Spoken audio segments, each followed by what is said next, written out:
Views के farm बने हुए हैं चाइना में, तो कि एक पूरी पार्किंग लॉट है समझें, और वहाँ पे इस तरह के स्टैंड्स पे लाखों फ़ोन लगे हुए हैं, और वहाँ पे एक एल्गोरिदम के थ्रू उस वीडियो को व्यू किया जा रहा है। तो आपका 8:02 30 सेकंड के ऊपर आपकी वेबसाइट का ट्रैफ़िक इतना था। अब जब आपने हम टीवी पे मंडे को 8:02 30 सेकंड पे इश्तिहार चलाया, तो उसके 3 मिनट के बाद की विंडो में ये अपलिफ्ट आई थी। तो you always hire for will and attitude. Okay. Lot of things I have done is just spent pure hard work in terms of hours. मुझे लग समझते थे कि आप स्मार्ट नहीं हैं। भाई मेरे मैथ्स में 33 नंबर आए थे इंटर में। किसी ने ही दफ़ा बताया कि एक मार्केटियर का अगर कोई आइडिया रिजेक्ट भी हो जाए तो उसको राबी सेंटर के उस जोड़े वाले के साथ तरह बात करनी चाहिए कि बाजी अब ये वाला देख लें, अच्छा ये समझ नहीं आया तो ये देख लें। तो उन्होंने पिछले महीने हमारे पास से जो पैसे कमाए हैं वो 35 लाख रुपीस कमाए। तो बड़े बड़े इन्फ्लुएंसर पाकिस्तान के जिनके मिलियंस ऑफ फॉलोअर्स हैं, हमने देखा कि they are not performing well. Faisalabad में एक खातून हैं जिनके हज़ारों में सिर्फ फॉलोअर्स हैं, वो पाकिस्तान की टॉप सेलिब्रिटी से ज़्यादा सामान बेच पा रहे हैं। यार मेरी को प्राइम टाइम में इस चैनल पे या किसी भी देखिए particular on an channel average 60 second का इश्तिहार चलाने की cost can range from 2 lakh से 5 lakh. We check the conversion from billboard marketing, क्योंकि आप वो जो 30 दिन के लिए आपने लगा तो दिया, आप वो इम्पैक्ट कैलकुलेट कर सकते हैं क्या? ये क्यों होता है? ये जो न्यूरो साइंस का प्रोसेस हो रहा है, जो 2 से 3 सेकंड के अंदर किसी विजुअल को देख के आपके सबलिमिनली एक ब्रांड आ रहा है। या यंग एंटरप्रेन्योर्स अगर देख रहे हैं, because they can't imagine to invest that much, जैसे दराज कर रहा है या एरियल कर रहा है या माउंटेन ड्यू कर रहा है। हेलो दोस्तों, welcome back to another episode of Hustle. आज का जो एपिसोड है वो चीफ मार्केटिंग ऑफिसर दराज यानी कि अम्मार हसान के साथ है, और इसे मैंने स्पेसिफिकली टॉपिक ओरिएंटेड पॉडकास्ट रखा है रादर देन स्टोरी ओरिएंटेड, क्योंकि हम बहुत सारी चीज़ें मार्केटिंग रिलेटेड सीखेंगे इसमें। तो कोई भी मल्टीनेशनल अपने मार्केटिंग बजट्स किस तरह से मैनेज कर रही होती है, इन्फ्लुएंसर मार्केटिंग किस तरह से सबसे ज़्यादा रिजल्ट ओरिएंटेड वे में की जा सकती है, एफिलिएट मार्केटिंग से आप किस तरह से सेल्स जनरेट कर सकते हैं, किसी भी टीवी ड्रामा के दरमियान जब कोई ऐड लगता है तो उसके पीछे क्या साइंस है। There are a lot of things जो कि एक यंग मार्केटियर को नहीं पता होती, तो एक प्रोफेशनल मार्केटियर से सीखने की बात ही अलग है। तो ये एपिसोड खास तौर पे यंग मार्केटियर्स और बिजनेस प्रोफेशनल्स के लिए डेडिकेटेड है, लेकिन उससे पहले you got to subscribe because that really helps us grow, और इसी तरह हम और अच्छे गेस्ट आपके लिए ला सकेंगे। Thank you. अस्सलाम अमार, कैसे हैं आप? वालेकुम सलाम, ठीक ठाक, आप बताइए। अल्लाह का शुक्र। सबसे पहले thank you so much for being with us. It's an honour for me to host you today नहीं एट नहीं, Hustle. Thank you for inviting me. Okay, so we'll start not with a question but with a statement, and the statement is you're a great marketer. This is my statement, and now the question is what makes you a great marketer? So I'll probably say that greatness though is a very difficult level to achieve. Okay. And everyone has to constantly remind themselves of के marketing is a field just like doctors or any pilot, जहाँ पे आपको constantly up to date और upgrade रहने की ज़रूरत है. So probably I don't know whether greatness is a level that can be achieved और not, but I what I think I am a better marketer is that over the last 10-12 years मेरी जो marketing की तरबियत हुई है वो बड़ी well rounded हुई. Okay. और जो मुझे मौक़े प्रोवाइड किए गए हैं उसने मुझे मार्केटिंग की जो एप्लीकेशन है on the business and its causation and correlation to the actual, not only just bottom line numbers but also the enterprise value, वो जो एक वेल राउंडेड मेरी लर्निंग्स हुई हैं, वो आई थिंक बहुत कम लोगों की हो पाती हैं, and that's what I at least I think makes me a better marketer. But what are the like key skills you think that makes anybody a great marketer? Because कुछ ऐसी चीज़ें अगर आप अपने बारे में नहीं बात करें और किसी अच्छे मार्केटर के बारे में बात करें, तो वो क्या कुछ या मे बी 3 की स्किल्स हैं जो किसी को एक बेहतरीन मार्केटर बनाती हैं? एक तो ये है कि आपकी जो अपने शोबे के ऊपर जो आपकी स्पेशलिस्ट स्किल्स हैं, क्योंकि बहुत सारे जनरलिस्ट मार्केटियर्स होते हैं, राइट? True.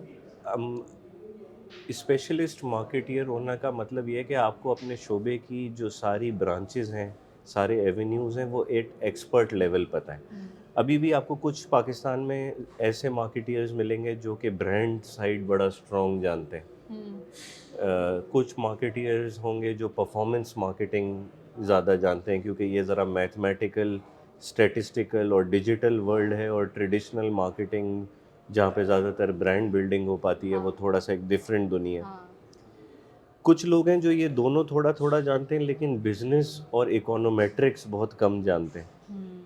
तो आई थिंक कि ये वो शोबा है कि जहाँ पे आपको अगर आगे बढ़ना है तो you can't be a general physician, you have to become a heart surgeon, और आपको फिर सारी नॉलेज होनी चाहिए कम्प्लीटली, कंप्लीट ब्रांचेस की। मैं अभी एक आर्टिकल पढ़ रहा था, यूएस तो एक बड़ी डेवलप्ड मार्केट है, वहाँ पे एक सर्वे के मुताबिक 30% marketers are untrained. Untrained. Yes, okay. सही है। अच्छा, ट्रेनिंग का मतलब ये नहीं कि यूनिवर्सिटी की ग्रेजुएशन की डिग्री आपने मार्केटिंग में कर ली है। It's about knowing certain fundamentals of marketing. अब इमेजिन करें यूएस जैसी इकोनॉमी में अगर 30% मार्केटियर्स ट्रेंड नहीं है, तो पाकिस्तान में तो ये शरह और कम होगी। और इमेजिन करें कि अगर मैं रफली बोल दूं कि पाकिस्तान में 15% ट्रेंड मार्केटियर्स, तो that means 85% marketers are doing their jobs which are not trained. आप And इमेजिन by कर, training, what do you mean? Not just the degree, but yeah, vocational but training on that. or having the right exposure to the concepts and fundamentals of marketing that makes you capable to navigate around the topic and maintain an impact in the company. हाँ एक normal, जैसे for example अमूमन लोग कहते हैं कि Unilever जैसी company का जो मार्केटिंग बजट है वो 4 से 5 अरब रुपए। अब आप सोचें 4 से 5 अरब रुपए आप एक रिसोर्स और एक टीम को दे रहे हैं खर्च करने के लिए। It's a big amount, right? So you need to have trained people to do it. So that's why when you mean trained, आपके पास वो नॉलेज सेट हो कि आप उस चीज़ को लीड कर सकें। और होता अमूमी तौर से क्या है कि आप एजेंसीज हायर कर लेते हैं और आप डिपेंड करते हैं कि हाँ यार, ये स्पेशलिस्ट है एक्टिवेशन का, ये स्पेशलिस्ट है डिजिटल का, हाँ। ये स्पेशलिस्ट है, and then you navigate and work with the agencies. हाँ तो क्या आपकी वो पोजीशन है कि आप उनको पकड़ सकें। ये आइडेंटिफाई कर सकें कि कौन क्या आपके साथ। But where from where does that training come actually? कि आप जैसे कह रहे हैं, अब मैं कहती हूँ यूनिवर्सिटीज़ तो पहला स्टेप है ना, जहाँ पे आपने मार्केटिंग पढ़ ली, उसके बाद तो वो उन ऑर्गेनाइजेशन से ही आएगी ना जहाँ हम काम करते हैं, मे बी इंटर्नशिप्स और volunteering for such organisations which are great in marketing और have mentors like these. So where does that training come from according to you? देखिए, सबसे पहले तो ट्रेनिंग का पहला स्टेप यूनिवर्सिटीज़ ही हैं। आप आजकल एक सेमेस्टर की फ़ीस कितनी 70,000 से 80,000 लाख रुपए तो हो गई होगी। 20-25 हज़ार रुपये का एक कोर्स है। हाँ ऐसा ही है। तो अब आप जब किसी इंस्टीट्यूशन को इतने ज़्यादा पैसे दे रहे हैं और वो प्रोफेशनल एजुकेशन है, ये कि ये तालीम हासिल करके आप पैसे कमा पाएंगे, तो दैट मीन्स कि ये यूनिवर्सिटियों के ऊपर इसका बहुत ज़्यादा ज़िम्मेदारी इस पे आएगी कि क्या आप अप टू डेट पढ़ा रहे हैं। मैं नाम नहीं लूँगा, बट मैं पाकिस्तान की छोटी बड़ी सारी यूनिवर्सिटीज़ में जा चुका हूँ, लेकिन जो किताबें मैं देखता हूँ वहाँ पे पढ़ाई जाती हैं वो मुझे लगता है बहुत आउटडेटेड है।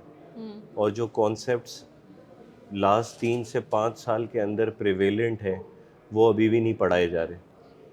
ना वो सिलेबस के अंदर है, और ना वो जो फैकल्टी हैं मुझे लगता है वो उससे वाकिफ़ नहीं है, क्योंकि HEC के हिसाब से यूनिवर्सिटी की रैंकिंग होती है कि कितने PhD आपके फैकल्टी मेंबर्स हैं। अब PhDs जो हैं वो ऑब्वियसली एक सर्टेन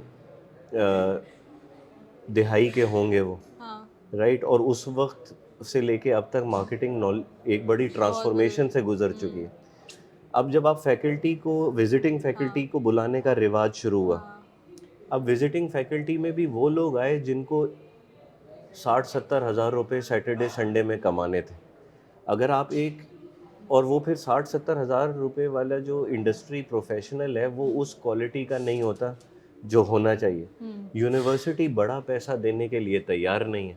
अगर आप मुझे 1500 रुपये देंगे पर आवर और आप बोलेंगे कि मैं सैटरडे संडे आके पढ़ाऊँ, तो I know I am in that part of my career कि मुझे शायद पैसों का इतना वो नहीं है, but for if I am if I value am of your time. या टाइम देन वो आपके maximum I think 3,500 per hour, 4,000 मैंने कुछ यूनिवर्सिटी का सुना है, जो कि अगर आप सारे घंटे मिला लें तो वो इतने ज़्यादा पैसे नहीं बनते।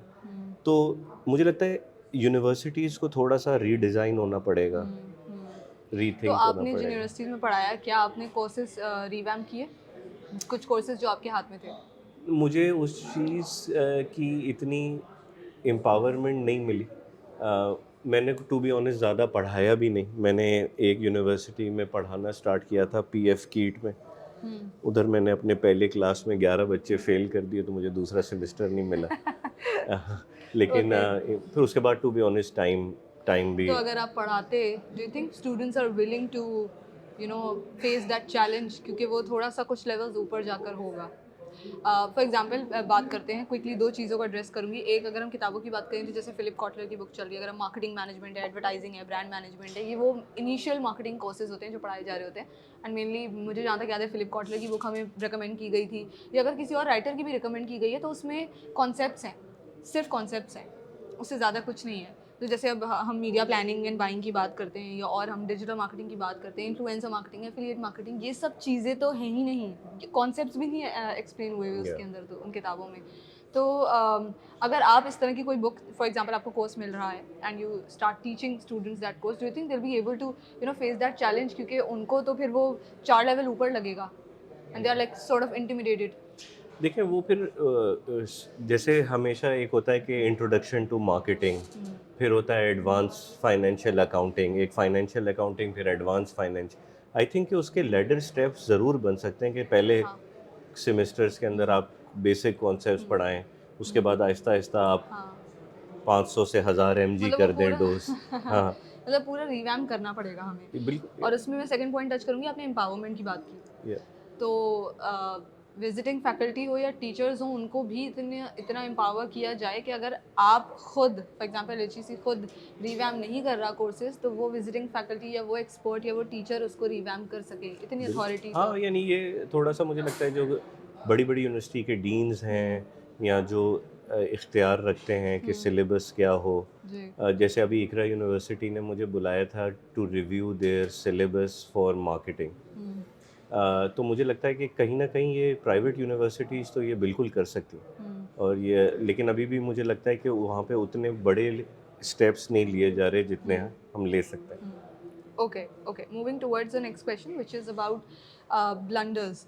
आपने यंग मार्केटर्स या यंग प्रोफेशनल्स में क्या ब्लंडर्स नोट किए कि यार ये गलतियां कर रहे होते हैं या नहीं करनी चाहिए, या फिर उनके जहनों में क्या मिसकंसेप्शन है अबाउट मार्केटिंग जो आपको लगता है कि आप क्लियर कर सकते हैं एज अ प्रोफेशनल, जो आपने नोटिस किया हो जनरली? देखिए यंग प्रोफेशनल्स के कुछ आई माइट बी रॉन्ग, मैंने कोई सर्वे नहीं किया हुआ, लेकिन मेरी गट है कि लोगों को लगता है मार्केटिंग एक बड़ी ग्लैमरस फील्ड है, इश्तेहार बनाते हैं, स्टार्स से मिलते हैं।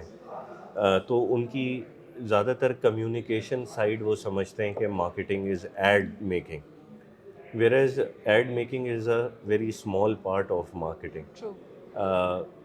और एक अच्छा मार्केटियर होता है वही जिसको प्रोडक्ट, प्राइस, प्रमोशन, प्लेसमेंट, जो 4 P's अब बड़े इवॉल्व भी हो गए हैं, वो पूरी बिजनेस साइंसेस आए। तो आई थिंक ये शायद मिसकंसेप्शन होगी यंग लोगों की। दूसरा जो ब्लंडर्स हैं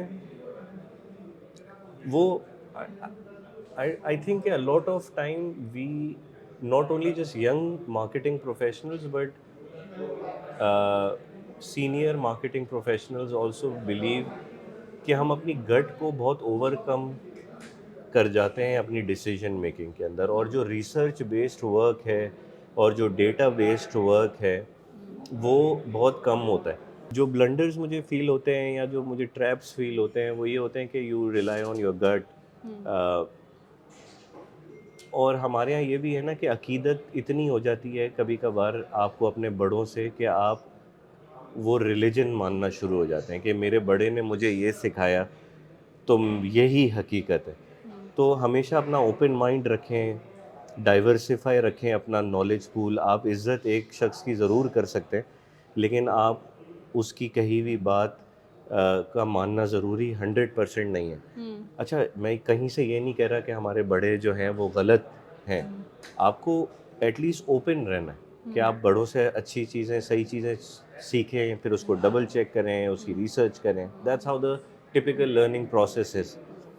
ऑल्सो आप गट बेस्ड मार्केटिंग पे भी कह रहे थे कि अपनी गट्स के बेसिस पे कर देते हैं, फैक्ट बेस पे नहीं करते। रिसर्च मुझे लगता है कि उतनी इन डेप्थ नहीं होती, क्योंकि रिसर्च एजेंसीज़ का भी एक पूरा एक वो सेपरेट पेंडोरा बॉक्स है पाकिस्तान में, कि रिसर्च की जो क्वालिटी है, डोर टू डोर रिसर्च की, क्वालिटेटिव क्वांटिटेटिव फोकस ग्रुप जिस तरह किए जा रहे हैं। पहले तो इंटरनेशनल कंपनीज़ की एफिलिएशन थी, तो शायद कुछ क्वालिटी चेक्स भी होते थे। अब मुझे लग रहा है कि रिसर्च एजेंसीज़ की भी जो क्वालिटी है वो ग्रेजुअली नीचे ही जा रही है। अ, तो ये मुझे लगता है ये पूरी field has to revive the whole research industry as well. Okay, will dig deep into it. मैंने कुछ स्टेटमेंट्स आपके रिकॉर्ड किए हैं पिछले पॉडकास्ट से, मैंने आपके देखे थे। सो यू सेड, बिकॉज आप कह रहे थे कि मार्केटिंग का काम होता है डिमांड साइड मैनेज करना, राइट? और उसमें आपने दो टर्मिनोलॉजीज यूज़ की, वेयर यू सेड कि performance marketing is about converting the existing demand, and you said brand building is about creating the future demand, right? So अगर कोई young entrepreneur या मे बी, बिकॉज मेरी audience जो है young entrepreneurs जो students हैं वो देख रहे हैं, या यंग मार्केटिंग प्रोफेशनल्स हैं, या स्मॉल बिजनेस ओनर है, तो वो अगर ये जानना चाहता है कि how is the brand build, जो ब्रांड बिल्डिंग की आप बात करें तो वो कैसे किया जाता है, what are the things, what are the strategies, आपके एक्सपीरियंस से बताएं।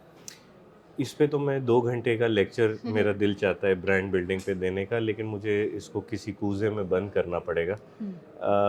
देखें, ये वो दुनिया आ गई है इस वक्त जहाँ एडवर्टाइजिंग का जो इम्पैक्ट है ना एक आदमी पे, वो कम से कम होता जा रहा है सेल्स इलास्टिसिटी। आज से 1980 के अंदर जो इश्तिहार चला के सेल्स पे इम्पैक्ट आता है, और अब जो सेल्स पे इम्पैक्ट आता है इश्तिहार चला के, वो कम हो गया।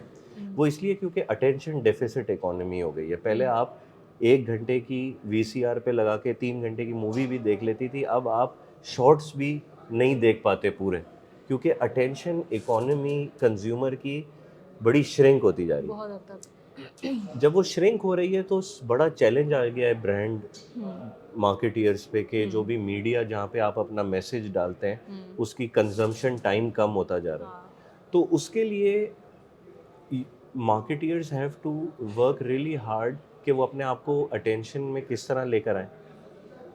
आज मैं आपको अगर जहन में एक पिक्चर दूं कि एक पहाड़ से बाइक कूद रही है, और मैं आपसे पूछूं आपके दिमाग में ब्रांड कौन सा आएगा अगर आप ये तस्वीर देखेंगे, तो आप बोलेंगी कि माउंटेन ड्यू, रेड बुल। सिर्फ एक तस्वीर को देखने से आपके जो दिमाग की वायरिंग के अंदर कुछ हुआ 2 से 3 सेकंड में, जहाँ पे आप उनके दिमाग से ये ब्रांड्स निकल आएंगे। ये क्यों होता है? ये जो न्यूरो साइंस का प्रोसेस हो रहा है, जो 2 से 3 सेकंड के अंदर किसी विजुअल को देख के आपके सबलिमिनली एक ब्रांड आ रहा है, ये होता है एक एसोसिएशन बिल्ड करके डिफरेंट मेमोरी लिंक्स क्रिएट करते हैं आप किसी न किसी चीज़ के साथ। कि जब कैडबरी को अपना ग्रोथ बढ़ानी थी, शेयर बढ़ाना था, तो उन्होंने कहा चॉकलेट तो लग्जरी प्रोडक्ट है, ख़ास मौक़ों पे कंज्यूम की जाती है। तो उन्होंने कहा कि यार ऐसी चीज़ से कैडबरी की एसोसिएशन की जाए जहाँ पे उसका यूजेज पैटर्न बढ़े। तो जब भी किसी के यहाँ बच्चा पैदा होता है, या शादी होती है, या मैट्रिक में पास होता है, तो मिठाई ला के दी जाती है। क्यों? कि कुछ मीठा खिलाते हैं। तो कैडबरी ने कहा कि हमें ये वाली मार्केट में जाना है, कुछ मीठा हो जाए। तो आप क्या करते हैं, आप बाइंग पैटर्न्स और ऐसी सिचुएशंस जो कि किसी प्रोडक्ट की ख़रीदारी को ट्रिगर करती हैं, उनके साथ आप अपने मेमोरी लिंक्स बनाते हैं एसोसिएशंस के साथ, और इस अमल को ब्रांड बिल्डिंग कहते हैं। और भी बहुत सारी चीज़ें, लेकिन माफ़ कीजिएगा मैं पूरी बात नहीं अगर कर पाऊँ इस टॉपिक पे, बट समरी इसकी है। सो बाइंग पैटर्न्स को चेंज करना is like a consistent process, which I think takes a lot of time, A, and a lot of money, B. या Do you still think कि without spending a lot of money, of course time is very important, but maybe without spending a lot of money and without using the television medium, is it still possible कि brand building हो सके? Because अगर कोई small businesses या young entrepreneurs अगर देख रहे हैं, because they can't imagine to invest that much, जैसे दराज कर रहा है या एरियल कर रहा है या माउंटेन ड्यू कर रहा है, they can't imagine that, but if they really want to build their brand, do you think even without spending that much amount or maybe not using television, is it still possible to build a brand that way? बिल्कुल जी, आप तो खैर in this day and age where there are so many digital platforms जहाँ पे आप organically अपने आप को नोटिस करवा सकते हैं, I think you can build a great brand using content marketing and organic content. उसकी रीच भी अब, क्योंकि पहले तो डिजिटल मीडिया की रीच उतनी नहीं होती थी, अब तो डिजिटल पे जो प्लेटफॉर्म्स हैं उनकी रीच भी बढ़ गई है. चैलेंजिंग ज़रूर होगा क्योंकि डिजिटल के ऊपर यूज़र्स का जो अटेंशन स्पैन है वो ट्रेडिशनल मीडिया से कम है. अगर average watch time of a YouTube ad is somewhere around 5 to 6 second, TV के ऊपर आज भी ये 10 सेकेंड है. तो किसी के कंज्यूमर बिहेवियर को इम्पैक्ट करने के लिए आपको उसको कुछ ना कुछ स्टोरी सुनानी पड़ती है. तो आप 5 सेकंड में कितनी अच्छी स्टोरी सुना पाते हैं ऑन डिजिटल कंपेयर टू आप 10 से 15 सेकंड में, तो TV still has an advantage over there. But I think कि अगर आपके पास इतने बड़े पैसे नहीं है तो ऐसा नहीं है आप ब्रांड बिल्डिंग नहीं कर सकते, आप फिर भी कर सकते. Okay, may be performance marketing, I mean digital के थ्रू. या राइट. अच्छा ठीक है, तो परफॉर्मेंस मार्केटिंग पे आएंगे. व्हाट आर योर की learnings on performance marketing specifically? Any 2 to 3 things. हम उसमें फिर और इन डेप्थ पे बात करेंगे बाकी टॉपिक्स पे. अच्छा, आई एम मैं तो I am one of those marketeers अल्हम्दुलिल्लाह जो कि शुरू में जिसकी ट्रेडिशनल लर्निंग हुई और फिर लेटर मेरी परफॉर्मेंस हैवी बड़ी लर्निंग हुई. सो आई थिंक कि परफॉर्मेंस मार्केटिंग की लर्निंग्स आर के how to spend at the right optimal level.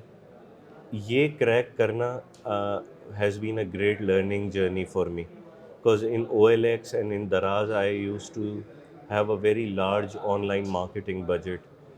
तो रीच एंड फ्रिक्वेंसी को कैलिब्रेट करना, कैनिबलाइजेशन को कैलिब्रेट करना, एट्रीब्यूशन की दुनिया को समझना कि एक साहब ने अगर एक पुश नोटिफिकेशन पे क्लिक किया है और 6 दिन पहले उन्होंने किसी फेसबुक के इश्तिहार पे क्लिक किया था, तो एक्चुअल एट्रीब्यूशन किधर से कहाँ आ रही है, क्रिएटिव्स का क्या अमल दखल है इस पूरे प्रोसेस में. तो ये I think the performance marketing has been a great industry to learn and to navigate on. So आपने एड स्पेंड्स की बात की कि स्पेंडिंग्स मैनेज करना मुझे आया.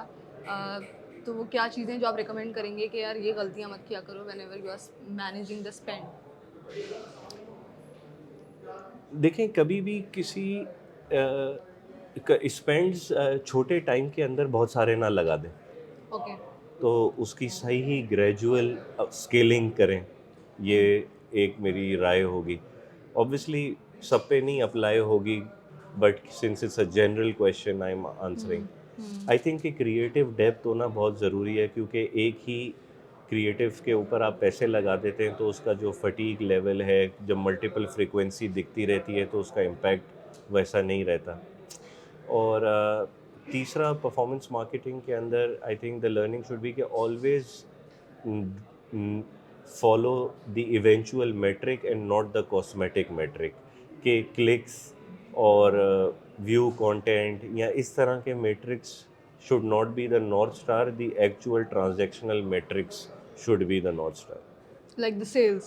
The sales, the add to carts or whatever Don't you, your like, so own आप platform. बिल्कुल कन्वेंशनल मार्केटियर से हट के बात कर रहे हैं sir. Every marketeer is like हम तो अवेयरनेस पे काम कर रहे हैं, हम तो रीच पे काम कर रहे हैं, which is not convertible of course, क्योंकि सेल्स नहीं बढ़ती मेनी टाइम्स. तो you're saying कि वो अगर सेल्स में कन्वर्ट नहीं हो रहा तो that is not impactful, because one time में तो मे बी बंदा ना खरीदे बट रीच तो आपकी बिल्ड हो रही है, व्यूअर तो आपको मिल रहा है ना, रिकग्निशन तो मिल रही है, maybe they are knowing about your brand और समथिंग, अगर आप पहली दफ़ा ऐड चला रहे हैं, but you still think it has to be convertible into sales. नहीं नहीं, क्योंकि परफॉर्मेंस मार्केटिंग की जो दुनिया है उसमें आम तौर से जो परफॉर्मेंस का लफ्ज़ है वो hard core bottom line numbers होते हैं। अवेयरनेस भी नंबर्स हैं, टॉप ऑफ द माइंड भी नंबर्स हैं, लेकिन ये ज़्यादातर परफॉर्मेंस मार्केटिंग की दुनिया में जब आप बात करते हैं तो ये वाले you are not talking about these numbers. तो ब्रांड को जज करने के नंबर्स वो अलग हैं। कोई ये कह सकता है कि हाँ वो भी परफॉर्मेंस मार्केटिंग है, लेकिन हाँ। आम तौर से जो क्योंकि पहली दफ़ा में चेकआउट ना करें, बट हम जैसे नोटिफिकेशन ऐसी मैसेजेस ऐसे चलाते हैं कि चलो उसने चेकआउट नहीं किया, वो स्टेज तक ज़रूर पहुंचा है तो अब चेकआउट कर दे, तो वो भी तो कहीं ना कहीं परफॉर्मेंस मार्केटिंग में आएगा ना, भले वो सेल्स में उस वक्त कन्वर्ट नहीं हुआ होगा। लेकिन आपको कोई ना कोई टाइम फ्रेम तो सेट करना पड़ेगा ना, which is general theory of attribution, कि ज़्यादातर इंडस्ट्री 7 दिन के अंदर वो टाइम फ्रेम सेट करती है कि आज आपने क्लिक करके गए, आज नहीं ख़रीदा, लेकिन आप ये नहीं बोल सकते कि हाँ वो 50 दिन बाद जो ख़रीदा है वो मेरे क्लिक की वजह से ख़रीदा। You have to set a time period, and okay that's what that attribution window is. Okay okay. So उसी पे आगे कंटिन्यू करेंगे। अभी आपने एक e-commerce summit, you hosted an e-commerce summit where you announced $1 million creator fund also, and you are doing great in affiliate and affiliate marketing भी, influencer marketing भी, और आपने उसको मर्ज करके एक बहुत ही ज़बरदस्त concept of affiliate influencer marketing निकाला है। सबसे पहले तो थोड़ा सा इंट्रोडक्शन उसका भी दें कि what is the concept behind it and how one can do it effectively. हम लोगों का क्योंकि जो डिजिटल का पैसा है वो बड़ा सख्त निगाह के अंदर होता है कि जब वो पैसा लग रहा है तो उससे आउटकम क्या आ रहा है, and influencers also work in that territory. General industry landscape ये था कि जब इन्फ्लुएंसर्स का बूम आना शुरू हुआ तो हर इन्फ्लुएंसर ने अपने मन चाहे पैसे मांगना शुरू कर दिए। इसकी कोई करेंसी सेट नहीं हुई भी थी, जिसके जितने ज़्यादा फॉलोअर्स वो उस हिसाब से अपने पैसे मांग रहा था। अब वो इतने आउटरेजियसली बड़े हो रहे थे क्योंकि जो बड़ी कंपनीज हैं उनके पास बड़े पैसे हैं, तो उनको ये फ़र्क नहीं पड़ता कि वो एक स्टोरी लगाने के किसी को 5 लाख रुपए भी दे दें। उससे होता क्या है कि इंडस्ट्री के अंदर एक पोलराइजेशन क्रिएट होती है कि एक certain set of agencies and companies हैं जो कि एक इन्फ्लुएंसर को 10 लाख रुपए भी दे रही हैं, और उसकी वजह से एक मार्केट में रेट सेट हो जाता है और फिर सबको वो फॉलो करना पड़ता है। Now we went and we challenge this status quo कि किस बेसिस के हिसाब से इन्फ्लुएंसर्स को पैसे मिलने चाहिए। Okay. The word influencer means that you have an influence over something, Yes. and when brands are doing this that means you have an influence over a purchase, right? And typically e-commerce तो हमारे यहाँ तो purchase बड़ी easily track हो जाती है, normal लोगों के अंदर परचेज ट्रैक नहीं हो पाती। So we build the entire tech around it कि एक लिंक अगर इन्फ्लुएंसर अपनी स्टोरी में लगाएगा तो वो ट्रैक करे कि कितने लोगों ने उस लिंक पे क्लिक करके दराज के प्लेटफॉर्म पे आए, डालडा के पीडीपी पे गए और चेकआउट किया, तो हमें पता चलता है कि किस इन्फ्लुएंसर का कितना असर है एक परचेज पे। तो बड़े बड़े इन्फ्लुएंसर पाकिस्तान के जिनके मिलियंस ऑफ फॉलोअर्स हैं, हमने देखा कि they are not performing well, और एक फैसलाबाद में एक खातून हैं जिनके हज़ारों में सिर्फ फॉलोअर्स हैं, वो पाकिस्तान की टॉप सेलिब्रिटी से ज़्यादा सामान बेच पा रहे हैं। ओके। तो जब हमने ये Conversion चीज़ ज़्यादा क्रैक करी तो हमने कहा कि रियल इन्फ्लुएंस उन सेलिब्रिटीज़ का नहीं है बट माइक्रो नैनो इन्फ्लुएंसर्स का है। And then we started hunting all these influencers, making a community, educating them on this tech, और हमने उनको बोला कि आप पैसे कमाएं हमसे फ़ी के थ्रू नहीं बल्कि बेच के कमीशन लें। ओके। तो जब उनको रियलाइज़ हुआ कि मैं अगर आपको एक नंबर शेयर करूं, एक खातून है हमारे साथ इन्फ्लुएंसर हैं, उन्होंने पिछले महीने हमारे पास से जो पैसे कमाए हैं वो 35 लाख रुपीस कमाए। And she's a small she is not with your Myra Khans and Aijaz of the world. Okay. I think majority लोग शायद जानते भी नहीं होंगे उनका नाम। So And she earned 35 lakhs. 3.5 million सिर्फ बेच के। तो that's how now they are converting into this Also concept. about the about the right audience, like the right target market. She must be having the exact audience which you were expecting. क्योंकि जितने celebrities of Aiza Khan या maybe any other celebrity would be having a generalized audience ना. देखिए वो So हाँ दराज पे लेकिन आप किसी particular product की भी बात हाँ नहीं कर हमारे रहे. पास तो 12 मिलियन प्रोडक्ट्स हैं, एक छोटे नेल कटर से लेके जनरेटर तक मिल रहा है. सो वो तो थ्योरी उनके केस पे भी इम्पैक्ट करनी चाहिए थी, बट हमारी लर्निंग ये कि it's the influence of the person saying. तो Followers खरीदे भी तो होते हैं वैसे लोगों ने. Followers खरीदे भी तो. फॉलोअर्स भी होते हैं, ऑब्वियसली बॉट्स भी होते हैं. So the real Reach is also bought. Yes yes yes absolutely. I mean, there are बाकायदा groups for this that कि अगर आप अपनी रील उस पे वहाँ पे भेज दें and then they are like watching it, you're making 5,000 people or 10,000 or 100K people make it watch and you're even buying the reach, buying the followers. बिल्कुल वो व्यूज़ के फार्म बने हुए हैं चाइना में, तो कि एक पूरी पार्किंग लॉट है समझें, और वहाँ पे इस तरह के स्टैंड्स पे लाखों फ़ोन लगे हुए हैं, और वहाँ पे एक एल्गोरिदम के थ्रू उस वीडियो को व्यू किया जा रहा है. तो वो व्यूज़ भी जो हैं डिफरेंट तरीके से मैनिपुलेट हुए हुए. I think the real way to gauge the impact is through what we are doing. So I you're not think paying them anything until they get the conversion. तो अगर conversion है तो मिल रहा है. या नहीं हो हमने रही तो थोड़े बहुत अभी क्योंकि प्रोडक्शन फ़ी रखी हुई है which is a minimal fee and then the rest is commission. Maturity of this industry में ये देख रहा हूँ कि वे 100% कमीशन पे आ जाएगी. नहीं. Okay. And how do you like select such affiliate influencers? क्योंकि इनिशियली तो आपको नहीं पता ना कि कौन कन्वर्जन देगा. So is there any criteria कि इतने टारगेटेड अगेन फॉलोअर्स पे ये तो बड़ा बढ़ाने चाहिए? टीडियस प्रोसेस है, क्योंकि इसमें आपको ना, जैसे हम जाते हैं, हम यूट्यूब पे लिखते हैं वॉशिंग मशीन का कवर. अब वॉशिंग मशीन का कवर देखते हैं और हम देखते हैं कि एक सरगोदा में खातून है जो कि वॉशिंग मशीन का कवर चढ़ा रही हैं अपने बाथरूम के अंदर और उसका रिव्यू दे रही हैं. तो हमें पता चलता है कि अच्छा ये कंटेंट ये खातून बना रही हैं, फिर हम उनको रीच आउट करते हैं, मैसेज करते हैं. Okay. तो we're chasing the content rather than the personality, Wow. right? Amazing. So that's a bit That's science. yeah. Very interesting. So मैंने एक टर्मिनोलॉजी पढ़ी थी आपके लिंक्डइन पेज पे, स्टॉक करी थी आज मैं आपको सुबह सुबह. तो I saw this influencer shops which is like I have read this for the first time. What is this and how is it built and what is the impact of influencer shops? तो जैसे हमारी previous conversation में हमने ये सीखना शुरू करा कि इन्फ्लुएंसर्स का इम्पैक्ट हो रहा है परचेज पे एंड पीपल ट्रस्ट देम. सो हमें अपने बिजनेस को छोड़ के हमने फ्रॉम एन इन्फ्लुएंसर्स बिजनेस सोचा कि how can they work with us for a longer period. तो इन्फ्लुएंसर का जो आपको फिर सोचना पड़ेगा कि इन्फ्लुएंसर पैसे कब तक कमा सकता है, कैसे कैसे कमा सकता है. ठीक है. तो हमने कहा इन्फ्लुएंसर सिर्फ कंटेंट और व्यूज़ को मोनेटाइज करके पैसे कमाएगा, that's one revenue stream. The other revenue stream we have given them कि यार आप हमें कमीशन लें बेच के. अब जब उन्हें रियलाइज़ हुआ कि हमारा तो बेचने के ऊपर बड़ा ज़बरदस्त इन्फ्लुएंस है, तो उन्होंने कहा कि then we can have our own store. ठीक है. जैसे मरियम परवेज़ अगर एक इन्फ्लुएंसर हैं, तो मरियम परवेज़ ब्यूटी, फैशन, इन चीज़ों का कंटेंट करती हैं, तो लोग उनको रिस्पेक्ट करते हैं कि जब वो कोई प्रोडक्ट रेकमेंड करती हैं, तो हमने फिर सोचा कि उनका स्टोर बना देते हैं. उनके अपने प्रोडक्ट्स भी बाय द फिर वो अपने अपने प्रोडक्ट्स जो दराज पे उनको लगता है कि अच्छे प्रोडक्ट्स हैं, वो अपने स्टोर के अंदर उसको टैग कर देती हैं, और फिर जब वो लोग ख़रीदते हैं तो उनको फर्दर कमीशन मिलता है. Third generation of revenue for an influencer would be making private label. जैसे कि मरियम वो खुद भी कर रही है. मरियम ने अपना मेकअप ब्रांड लॉन्च कर दिया है. हाँ. सही से, और ये हमने वेस्ट में भी सीखा है ये कि बियॉन्से ने भी अपना ब्रांड लॉन्च कर दिया है. Even Bollywood celebrities, Yes. every other Bollywood celebrity, Alia ने भी लॉन्च किया, दीपिका ने भी लॉन्च किया. yes.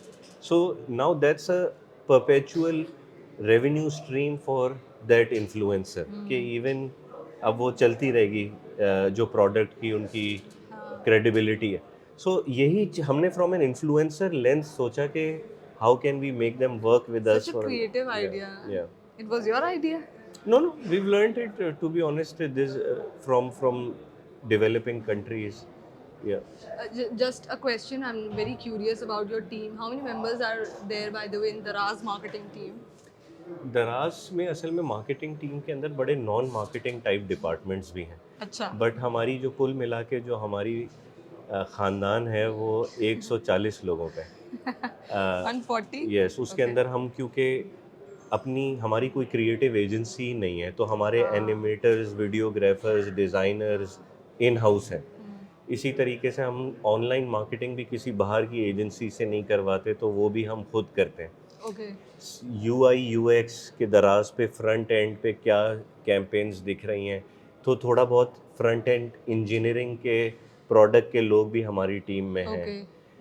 फिर जो CRM, push notifications, influencers, live commerce हमने नया डिपार्टमेंट स्टार्ट किया है।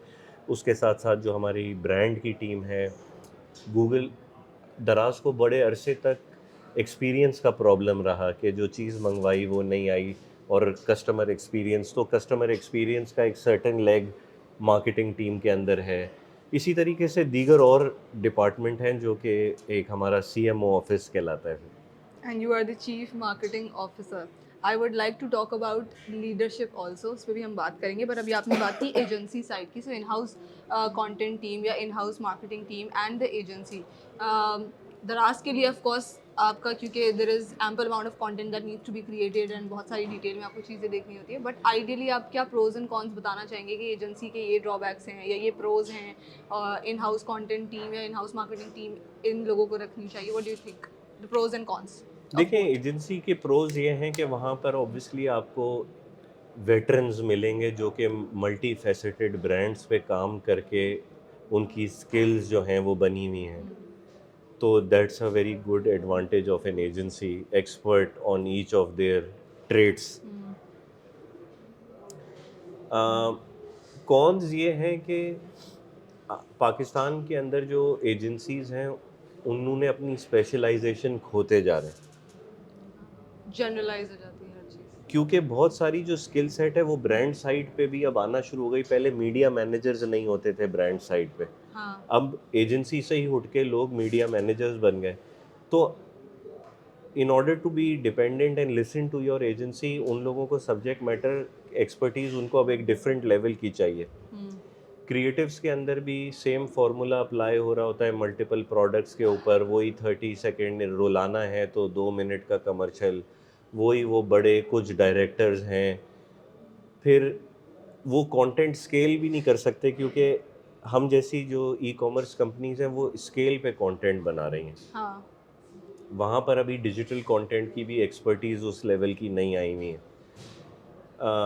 तो मुझे लगता है कि for me I introduce that concept in OLX where we created our in house studio, but then matured that concept in Daraz, जहाँ पे फिर हम लोगों ने इक्विपमेंट्स भी खुद ले लिए, सारी चीज़ें हम खुद इन हाउस करते हैं, and I think that has proven a very cost effective thing and a very business effective thing as well.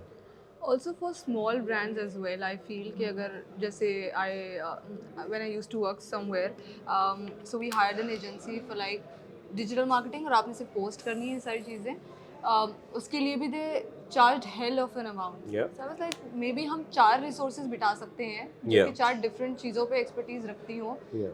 सो किसी भी केस में, चाहे वो स्मॉल एंटरप्राइजेज हों या वो लार्ज एंटरप्राइजेज हों, दोनों केसेस में agencies are always way costly. Yes, जबकि देखिए, मैं उनको क्रिटिक इसलिए भी नहीं करता क्योंकि अगर वो एक 80 से 90 हज़ार रुपए की कोई रिसोर्स रखते हैं,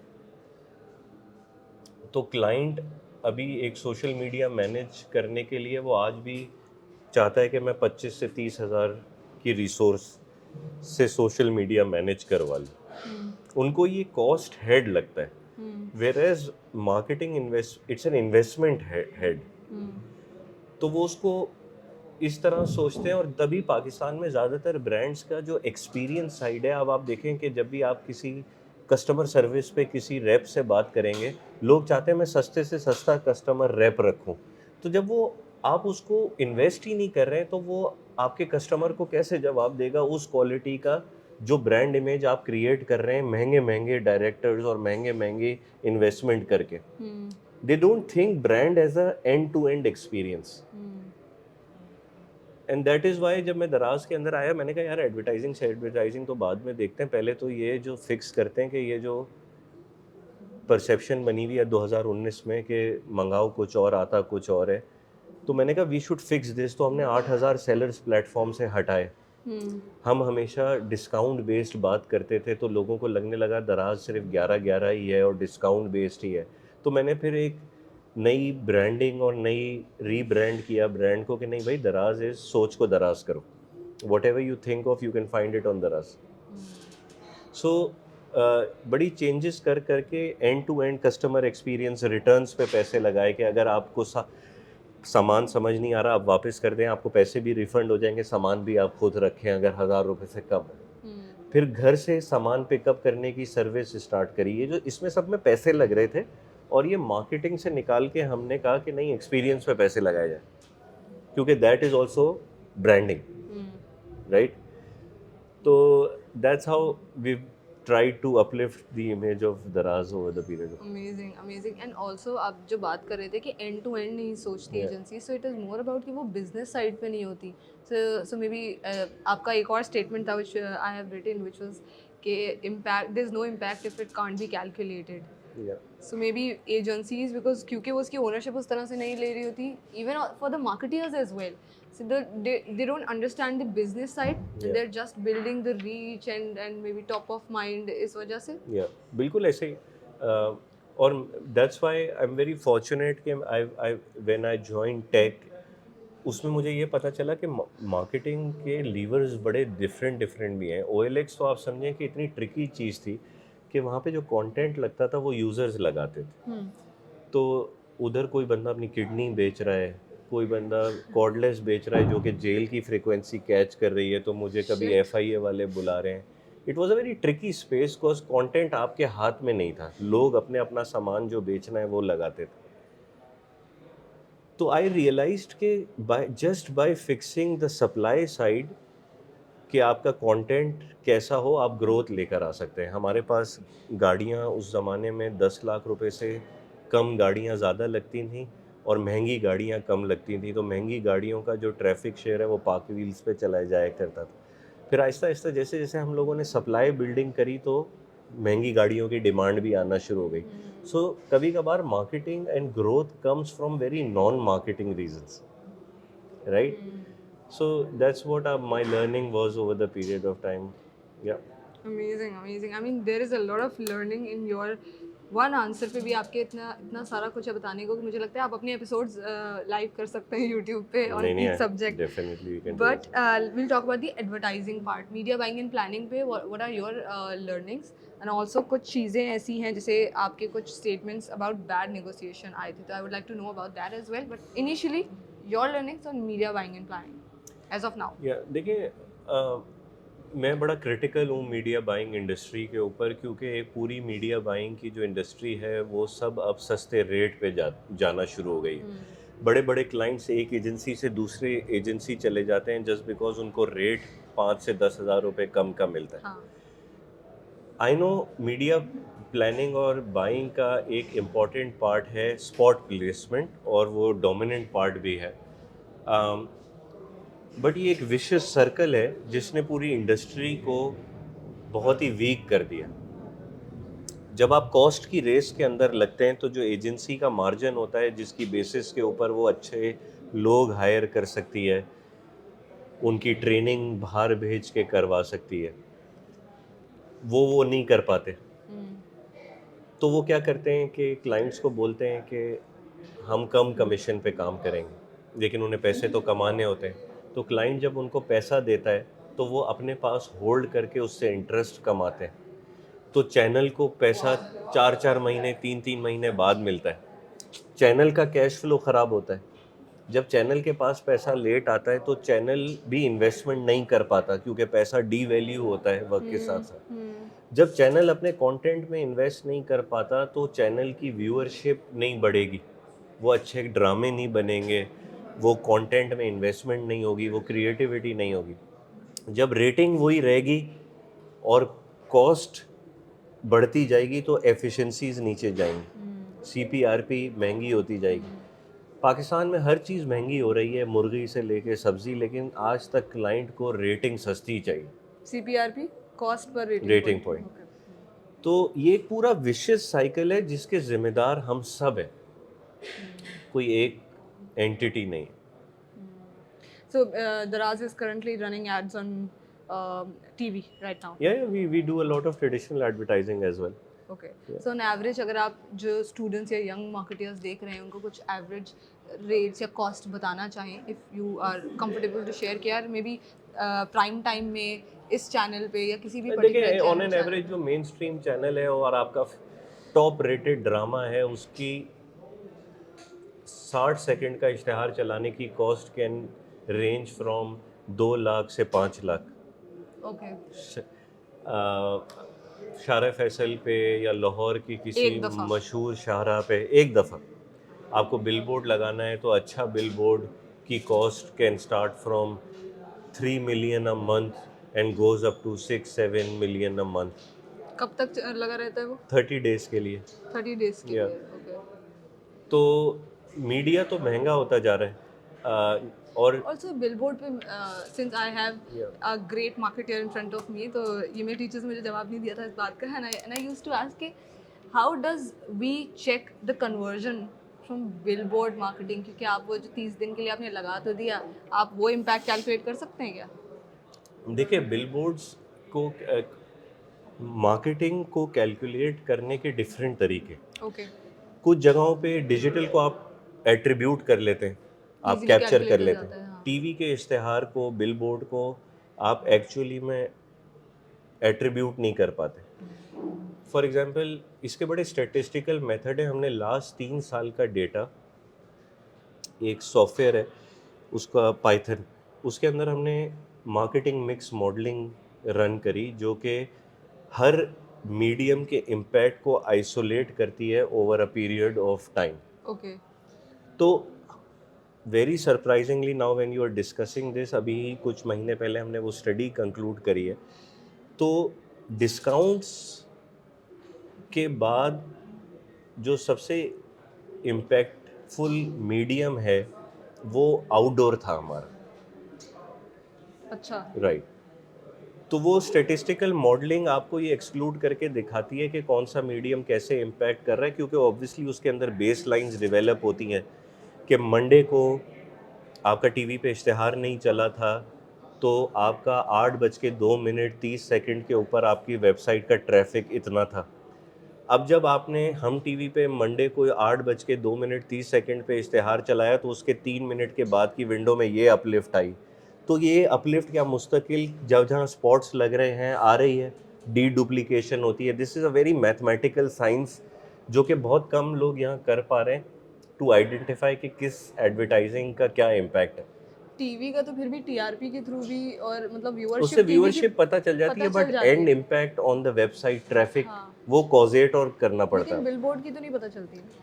मैं वही कह रहा हूँ, क्योंकि जब आप टीवी का इम्पैक्ट हटाते हैं, ऑनलाइन का इम्पैक्ट हटाते हैं, तो वो एक्सक्लूजन्स ठीक के थ्रू आपको Okay. वो मिल जाता है। वरना Okay, तो आप ये भी कर सकते हैं कि आज आप बिलबोर्ड पे लिखें कि अभी *736# मिलाएं और ये पाएं, और ये वाला मैसेज आप ना टीवी पे दें ना कहीं दें, तो आपको पता चलेगा कितने लोग आपका कोड डायल कर रहे हैं। बहुत सारे लोगों ने QR कोड लगाने की कोशिश करी, लेकिन एवरेज बिलबोर्ड को देखने का 40-60 की स्पीड पे अगर गाड़ी चल रही है तो 3 सेकंड मिलते हैं। तो 3 सेकंड में कौन चलती हुई गाड़ी में QR कोड स्कैन एक्सीडेंट्स बढ़ करेगा? जाएंगे। तो खैर वो डिफरेंट तरीके हैं उसके।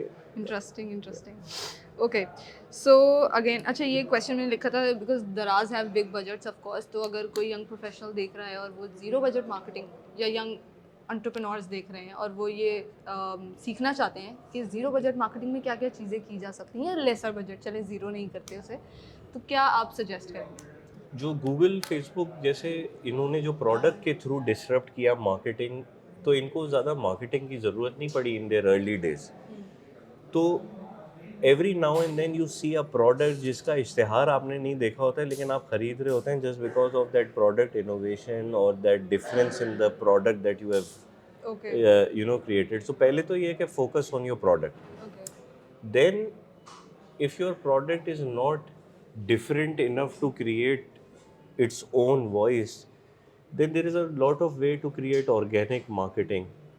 Digital में तो SEO, App Store optimizations, वो भी कर सकते हैं, but a great thing to do is content.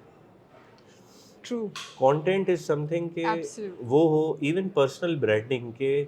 आज अगर आपने अपने आप को थॉट लीडर बनाया एक टॉपिक पे और आप एक कंपनी से मुंसलिक हैं, तो मैं जहाँ भी जाऊँगा तो लोग समझते हैं कि दराज आया है, राइट। इवन 5 साल में मैंने बहुत सारा कंटेंट दराज के अलावा भी लगाता हूँ, लेकिन वो मेरी शख्सियत दराज के साथ अटैच हो गई है। तो इवन जहाँ मैं की नोट के लिए जाता हूँ या मैं किसी महफिल में जाता हूँ, तो एक ऑर्गेनिक फॉलो थ्रू होता है आपका। तो पर्सनालिटी बिल्डिंग से भी ब्रांड बिल्ड होता है।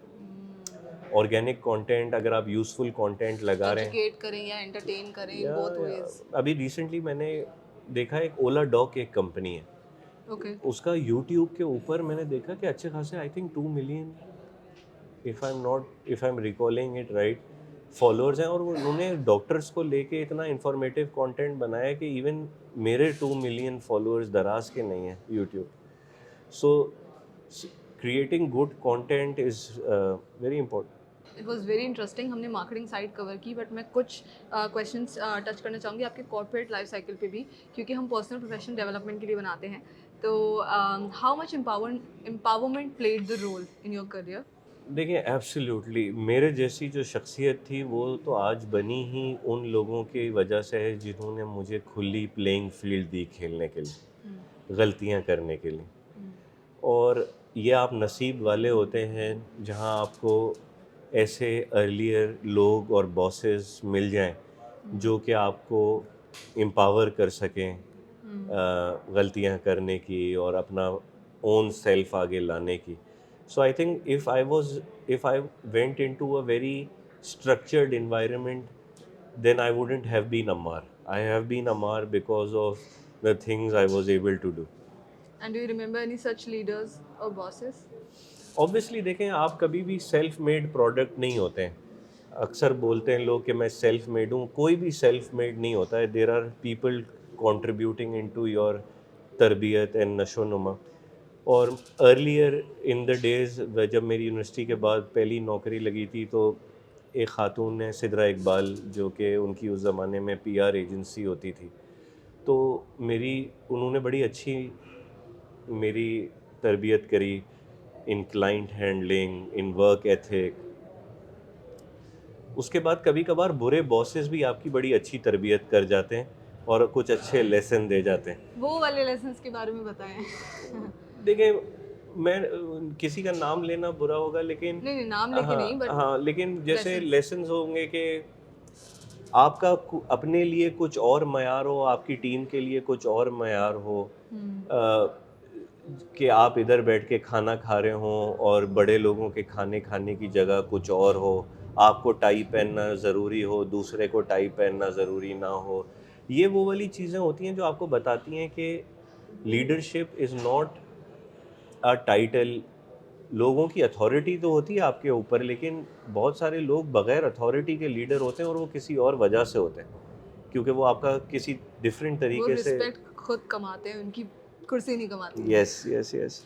तो अच्छे बुरे बॉसेस भी आपकी लर्निंग करवाते हैं। फिर मुझे याद है मैं OLX के अंदर जब मैं ज्वाइन किया तो मेरे कुछ काउंटर पार्ट्स थे इंडिया के अंदर, उन्होंने मुझे बहुत सारी चीज़ें सिखाई। फिर OLX के जो उस ज़माने में CEO थे बिलाल बाजवा, उन्होंने मुझे बहुत चीज़ें सिखाई।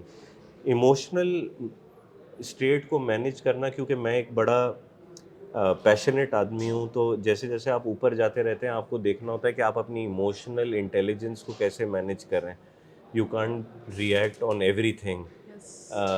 तो वो भी मुझे मेरे अभी जो करंट बॉस हैं एसेंस आया, वहाँ से सीखने को मिलता है। तो yeah I have been emotional lucky. Intelligence, your way right, वो तो हर स्टेज पर, खासतौर पे लीडरशिप में तो बहुत ज़रूरी है. So you consider yourself a great leader? No, I don't think. I think Any 2 or 3 things that you think should be there in a good leader? एक तो इमोशनल इंटेलिजेंस की आपने बात कही. What else? I think the ability to genuinely care about people around. I think giving them room to make mistakes. जब आप किसी के साथ 12-14 घंटे काम करते हैं तो आपका जो कंफर्ट लेवल आप कैसे क्रिएट करते हैं अपनी टीम का, कि आप उन्हें डांटे भी इस तरह के वो ह्यूमिलिएट ना हो, वो वल्नरेबल हों आपके सामने. तो आई थिंक दैट्स और वो हाउ. ओनरशिप तभी लेते हैं जब आप उस तरह से बिहेव करते हैं. Yes. Okay. So, best marketing advice you have received ever? Best marketing advice would be, I think, a lot of marketing advice I've gotten reading books. So आजकल जो टॉप ऑथर्स हैं जिसमें बायरन शार्प हैं, जिनको मैं follow करता हूँ, Mark Ritson, Scott Galloway, doctor Jenny, Les Binet and Peter Field, बहुत सारे लोगों की इंटेलेक्चुअल मेहनत को पढ़ के आप अपनी जहन साजी कर रहे होते हैं. Absolutely. तो I think lot of credit goes to them. Apart from books, any marketing podcast you remember? There is this marketing podcast called Uncensored CMO Marketing Podcast, something like this. Okay. That I do listen a lot. Yeah. Okay, okay, okay.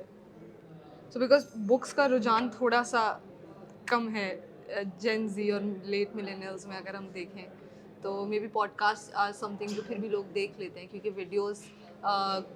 Video content consume करना is way easier than the written content consumption. या मैं थोड़ा old school हूँ और मुझे लगता है कि आज भी मैं नसीहत यही दूंगा कि किताबें पढ़ना ना छोड़ें. किताबें, इवन एकेडमिक किताब, अपने शोबे से रिलेटेड किताबें, that is one single thing that can, you don't know कि उसके असरात आप पे क्या होंगे. I was not an avid reader. My wife use to read a lot. और मैं कहता था कि कैसे पेशेंस है कि एक जगह पे बैठ के आप किताबें पढ़ रहे हैं. But then when I got into this my field, marketing की किताबें, then I got the, You forced yourself to read books? I initially forced myself. So any first book you'd like to suggest to people who are not into reading, maybe that would be of great help for them How as well? brands grow, I think every marketeer should read. Okay, okay. And it is by? Byron Shah. Okay. How brands grow. ठीक है. अच्छा, few last questions. What do you see or prioritize while hiring people? देखें, hiring, ये इसको funnel करना पड़ेगा कि young लोगों की हायरिंग और सीनियर मैनेजमेंट की हायरिंग. यंग लोगों के अंदर ऑब्वियसली आई ऑलवेज से कि there is a skill will matrix. X axis पे स्किल होती है, वाई एक्सिस पे विल होती है. यंग लोगों के अंदर आपको कोई डेवलप्ड स्किल इतनी नहीं मिलती, तो you always hire for will and attitude. Okay. Right, के you can't bring a very technical thing on the table right now, but आप क्या वो जज्बा, वो पैशन, वो सीखने की लगन लेकर आ रहे हैं.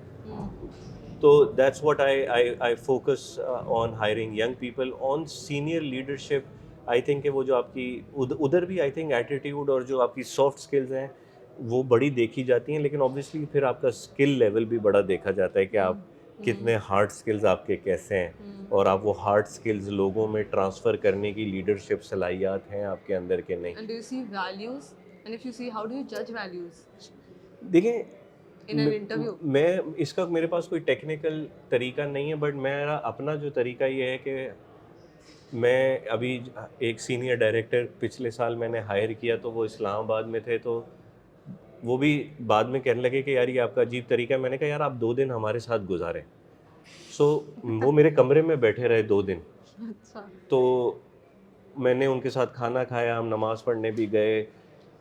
आई नो वो 2 दिन भी कम है, लेकिन यू कांट जज a person in a 1 hour interview. You have to spend time. आप different case nudges, triggers over that day plan करते हैं और आप उनके रिस्पॉन्सेस चेक कर रहे होते हैं. There is no universal rule of thumb जिससे आपको वैल्यूज़ पता चल जाएंगी.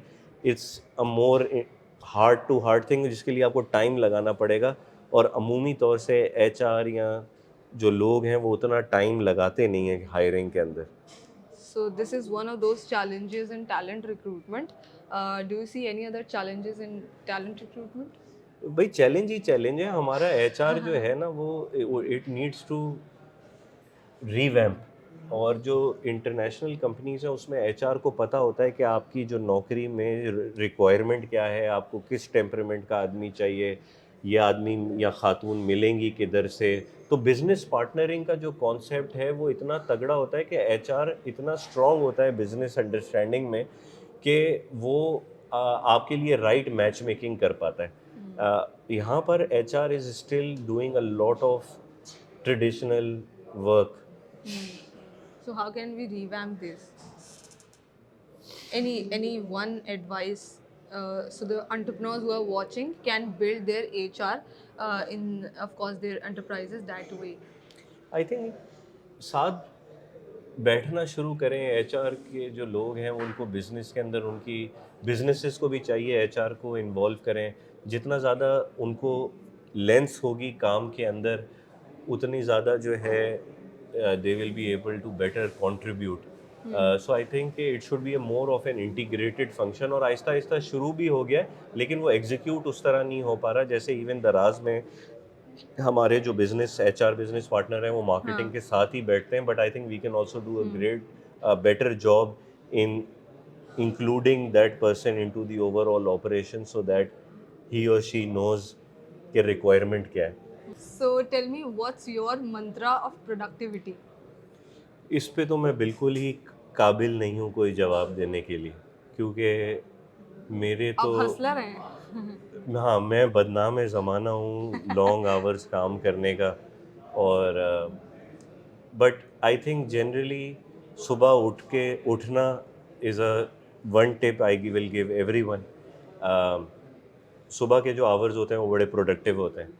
दूसरा Discipline. बहुत सारे लोगों को मैंने देखा है कि वो अपना जो वर्क रिजीम है उसमें कुछ टूल्स अगर वो इस्तेमाल कर लें, जैसे कैलेंडर कैसे मेंटेन किया हुआ है, टू डू लिस्ट आपकी क्या है, आपका प्रायोरिटी मैट्रिक्स क्या है, कौन कौन सी चीज़ें, ये वो कुछ चीज़ें हैं जो कि आपको प्रोडक्टिव बना देती हैं। But I think there is no shortcut for me. I have always put in, क्योंकि मुझे ये पता था कि मैं उतना स्मार्ट नहीं हूँ, तो मुझे compete करने के लिए एफर्ट करना पड़ेगा बहुत ज़्यादा। तो a lot of things I've done is just spend pure hard work in terms of hours, and that I think has worked for me। तो आप मुझे समझते थे कि आप स्मार्ट नहीं हैं. भाई मेरे मैथ्स में 33 नंबर आए थे इंटर में। मेरा NAD यानी हमारी अम्मा हमें इंजीनियर Passing बना, marks नहीं थे ना? पासिंग मार्क्स है 33, 45 नहीं होते? नहीं उस 45 ज़माने में होता है. 33। अच्छा ठीक हाँ, है. तो वो generally I was not very good academically. तो आपको एक हो जाता है कि यार बहुत सारे लोगों के बेहतर एकेडमिक नंबर्स हैं, बट आई थिंक कि आपका जो इंटेलेक्ट बनता है ना, वो जब आप एक चीज़ बहुत ज़्यादा दफ़ा करें और आप उसके बारे में बहुत ज़्यादा टाइम लगाएं तो आपका वो इंटेलेक्ट बनना शुरू हो जाता है। तो there is no shortcut to that time. आज मैं एडवर्टाइजिंग के बारे में बहुत फ्लुएंटली इसलिए बात कर सकता हूँ क्योंकि मैंने वो टाइम लगा के इंटेलेक्ट, मेरे पास एग्जांपल्स भी आ जाएंगे, केसेस भी आ जाएंगे, क्योंकि वो टाइम लगा है। और ऐसा नहीं है किसी को मेरी सीनियरिटी पे आना पड़ेगा ये करने के लिए। यह कल को आप 2-3 महीने के लिए किसी को आप एक रिजीम में डालें, वो Constant इंटेलेक्ट hard work. उसका भी बन जाएगा। शेफ महबूब का मैंने इंटरव्यू किया था तो वो उन्होंने बड़े मज़े की बात बोली. उन्होंने कहा कि यार ज़्यादातर आवाम तो आपकी और मेरी जैसी है ना, एवरेज लोगों की. स्मार्ट लोग कम, मैं स्मार्ट नहीं हूँ और स्मार्ट लोगों की तादाद भी कम है. हम जैसे एवरेज लोग ही हैं दुनिया में, लेकिन ऐसे ही। हम कहाँ जीतते हैं, हम हार्ड वर्क पे जीतते हैं. ऐसे ही है। So a lot of people who are watching would be thinking that he is way smart and he must be having degree from great university और जी बहुत ही ज़्यादा smartness होगी. लेकिन वो तो आपने जो वक्त लगाया है और जो experience आपने जी, gain किया जी। उसकी बदौलत है और वो hard work की बदौलत यस है. Yes. Okay, so few last 2 questions हैं. सिर्फ productivity पे हमने बात की. मुझे कुछ failures बताएं, कुछ गलतियां बताएं जिनसे आपने सीखा हो. Can be related to your personal development और प्रोफेशनल डेवलपमेंट. जो अब तक आपने सीखा कि यार ये मैं गलत कर रहा था, इससे मैंने ये सीखा, ये मैं गलत कर रहा था, इससे मैंने ये सीखा. सो आई थिंक जो one of the earlier traps that I fail into is कि जब आपको अर्ली सक्सेस मिलना शुरू होती है तो आपको वो एक फीलिंग आती है कि यार you are right, you have gained respect, तो आप जो बोलेंगे वो सही होगा। और उसमें आप बड़ी एक साइलो एंगल पे चले जाते हैं और उसमें आप लोगों को इग्नोर, उनके इनपुट्स इग्नोर करते हैं, आप कोलैबोरेटिव इतने नहीं होते। तो मुझे लगता है मैं वो उस कुछ टाइम पे उस गलती में पड़ गया था जो कि बड़ी जल्दी मुझे हालात ने उसका सबक दे दिया। तो I think I would always recommend कि ऑलवेज बी कोलैबोरेटिव. आप अकेले अकेले कुल नहीं हो सकते.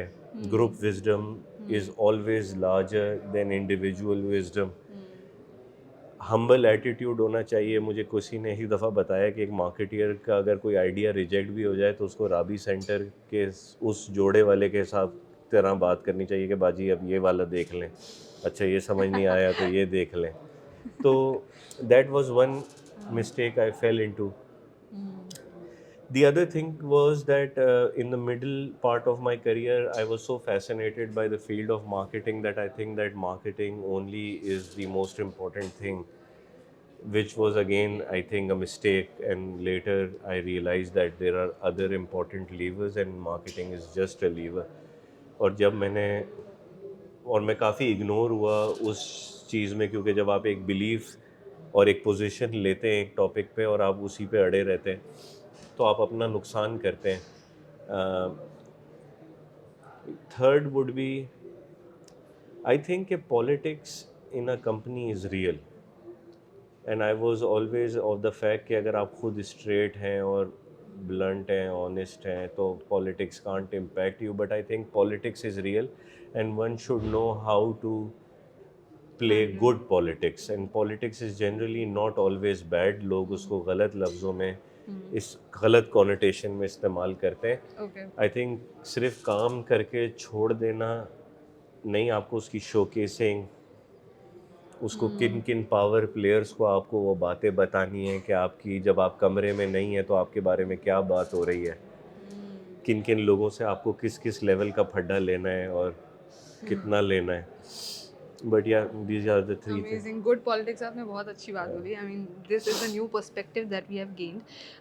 Last question.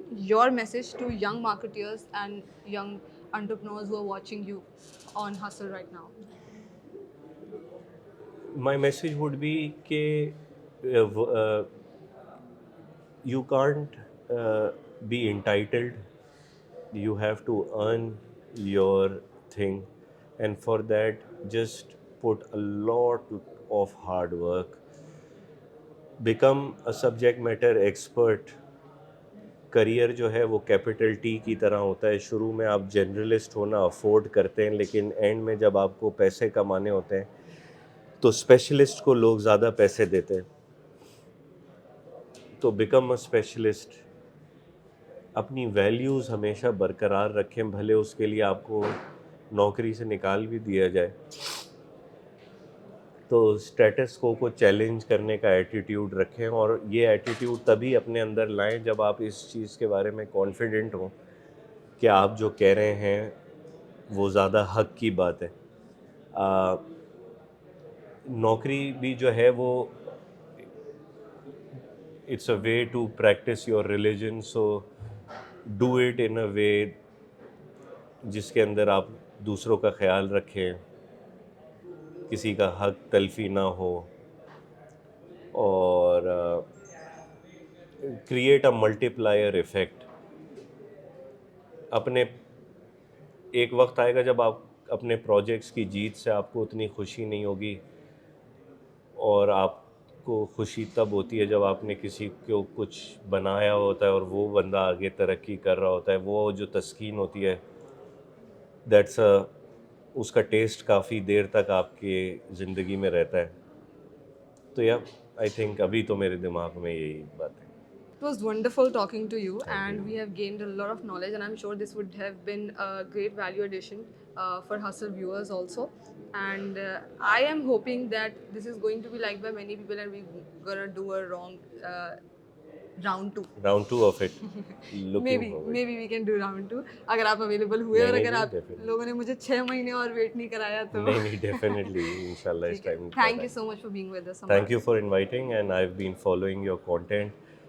Really? And I always I appreciate the type of content that you're doing. You're democratizing knowledge, inviting people that we all can learn from. So you're making a difference. So good job. Thank you.